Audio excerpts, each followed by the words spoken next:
Yung mga anak ko, kahit meron silang kantin, mas gusto nila na nagbabaon sila kasi mas gusto nila yung food ng naluto ng mami nila. Actually, lahat ng anak ko marunong magluto. Diyan ako napaproud. Hello everyone! This is Cruz, also known as Modern Nanay. And today, re-reveal ko ang aking mga top 5 favorite dito sa Modern Therapy.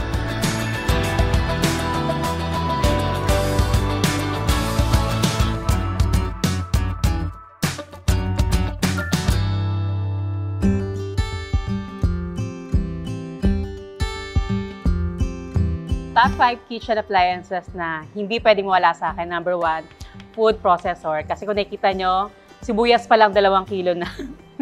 So it's a must.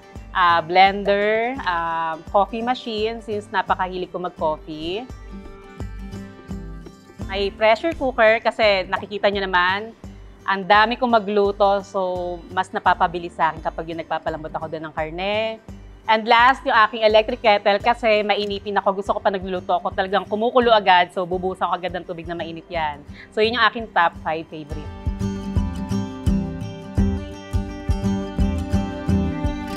Ayan, top 5 favorite ulam ng aking family. Kare-kare, bukod sa favorite ng family ko, syempre favorite ko din. Hindi pwedeng sila lang may favorite. Bulalo, hindi lang favorite ng family ko, favorite lahat ng bisita ko. Sabi nga nila, kung may masarap na bulalo sa Tagaytay, may masarap na bulalo din si Modern Nanay.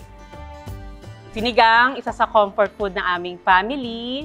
Kung nanonood kayo ng mga cooking videos ko, marami ako maglagay ng sibuyas at kamatis kasi ito yung aking parang umami taste sa aking sinigang. And morcon and hamonado, yan, hindi nawawala yan kasi isa yan sa talagang specialty ko tuwing handaan. Kakagutom.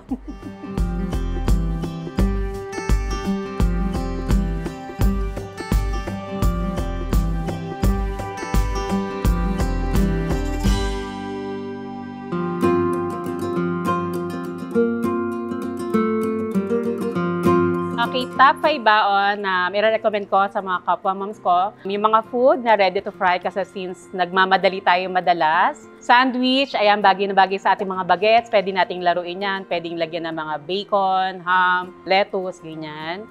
Yung mga rice toppings, yes. Actually, yung mga leftover natin, pwede natin siyang i-turn into rice toppings.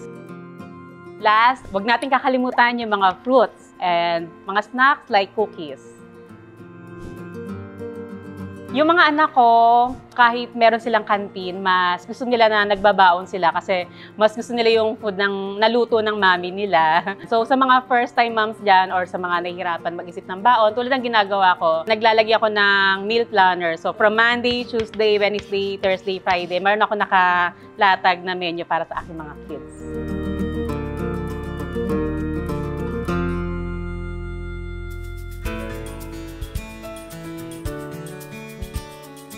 Okay, 5 na hindi pwedeng mawala sa aking ref na kinakatok. Siyempre, number 1, pinaka-favorite na aking mga bisita, yung aking drinks. Second, chocolates. Third, eggs. So, napakaraming pwedeng luto na pwedeng gawin sa eggs, fruits, and veggies. Yung ref na kinakatok na yan, actually, meron na siya sa condo namin before pandemic. Then, nagpa-kitchen renovate ako. Naisipan ko maglagay ng ref na kinakatok din sa bahay namin. Bigla ko lang naisipan na since marami kaming mga visitors, naisipan ko siyang lagyan ng mga iba't ibang klaseng drinks, snacks, chocolates. Parang ang lakas makahappy na parang sila yung kukuha ng sariling drinks nila sa ref.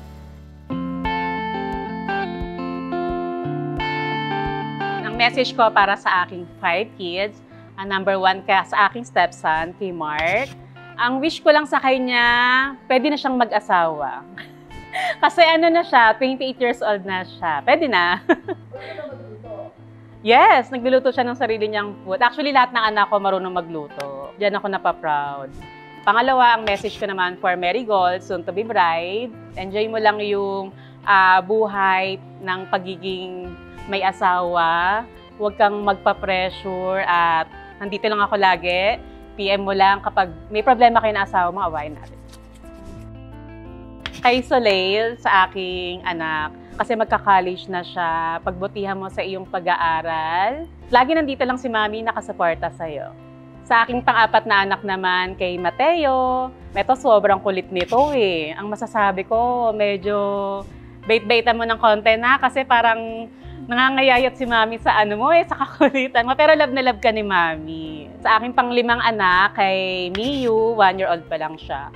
Ang tawag sa kanya, Miyu Taray, kasi ang hilig niya magtaray. Pero yung pagtataray niya with a class. Super love ka ni Mami. Love you.